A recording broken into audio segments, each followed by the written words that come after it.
പുതിയൊരു വീഡിയോയിലേക്ക് എല്ലാവർക്കും സ്വാഗതം കേട്ടോ. അതിൻ്റെ വീട്ടിലുണ്ടായ പൂവമ്പഴമാണ്. വളരെ സന്തോഷത്തിലാണ്. ഏകദേശം 50 കിലോ ഉണ്ട് കേട്ടോ.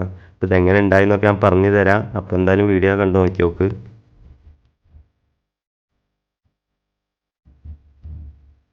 നല്ല ഹൈറ്റ് ഉണ്ടായിരുന്നു കേട്ടോ. വാഴ ഏകദേശം തട്ടിന് മേലെയാണ് നിൽക്കുന്നത്. അതുപോലെ തന്നെ എൻ്റെ പോളയുടെ വലിപ്പമൊക്കെ നോക്കിയാൽ എന്ത് വലിപ്പിച്ചിട്ട് അപ്പം എൻ്റെ മനസ്സിൽ ലഡു പൊട്ടി. എന്തായാലും അത്യാവശ്യം വലിപ്പം ഉണ്ടാവും വിചാരിച്ചു. പക്ഷെ നമുക്ക് വിചാരിച്ചതിനേക്കാളും വലിപ്പത്തിലേക്ക് പോയി. എന്തായാലും വളരെ സന്തോഷം തോന്നി. ഇതിന് മെയിനായിട്ട് വളമെന്ന് പറഞ്ഞാൽ നമ്മുടെ വീട്ടിൽ ആട്ടുംകാട്ടം അങ്ങനെ കോഴിക്കാഷ്ടമൊക്കെ ഉണ്ട്. അതും വെള്ളോട് കൂടി മിക്സ് ചെയ്തിട്ട് ഇട്ട് കൊടുക്കാറുണ്ട്. അതുകൊണ്ടാവും വിചാരിക്കുന്നത് ഇത്ര നല്ലൊരു ഭംഗിയുള്ളൊരു വാഴപ്പഴം നമുക്ക് കിട്ടിയത്. എന്തായാലും ഈ വീഡിയോ ഫുള്ളായി കണ്ടു നോക്കിയൊക്കെ. അതിൻ്റെ പല ഘട്ടങ്ങളായിട്ടാണ് വീഡിയോ എടുത്ത് വെച്ചിട്ടുണ്ട്. ഇതിൻ്റെ വലിപ്പം കാണിച്ചു തരാം കേട്ടോ. എൻ്റെ പോളയുടെ അപ്പം നിങ്ങൾക്ക് മനസ്സിലാക്കാൻ പറ്റും എത്രമാത്രം വലിപ്പം ഉണ്ടാവുമെന്ന്.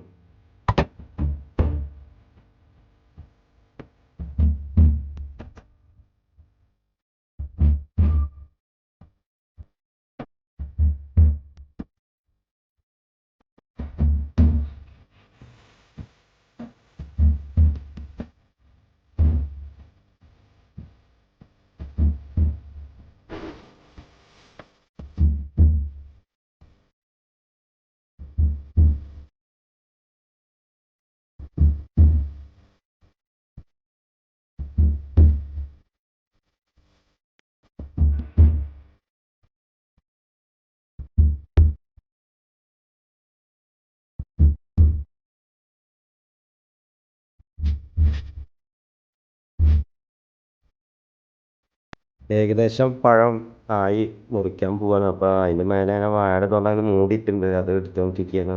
അതെന്ന് വെച്ചാൽ കിളി ഒന്ന് പുറത്താണ്ടിരിക്കാനും ഒന്ന് നല്ലതാണ് മൂടിയിരുന്നു.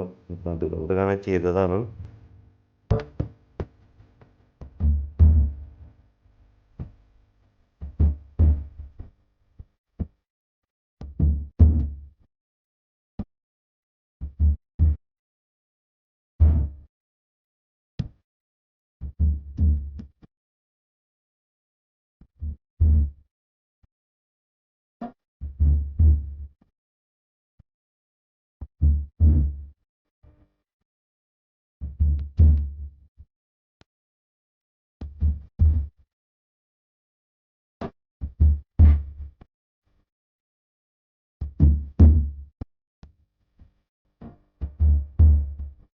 ഒരു മുട്ട് വെച്ച് കൊടുക്കും കിട്ടും. അതെന്താ വെച്ചാൽ 2-3 മുട്ടൊക്കെ വെച്ച് കൊടുക്കും. പഴം അത് തൂങ്ങിയിട്ട് നാശമാകാണ്ടിരിക്കാൻ വെയിറ്റ് കൊണ്ട്.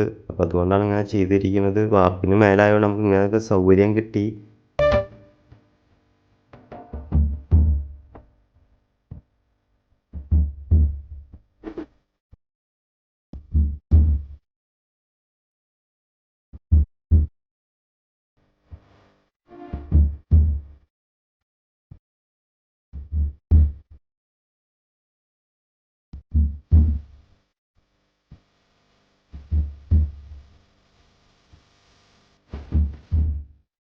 അങ്ങനെ ഞാൻ ഉത്താൻ കൂടിയിട്ട് ഇത് വെട്ടിട്ടോ.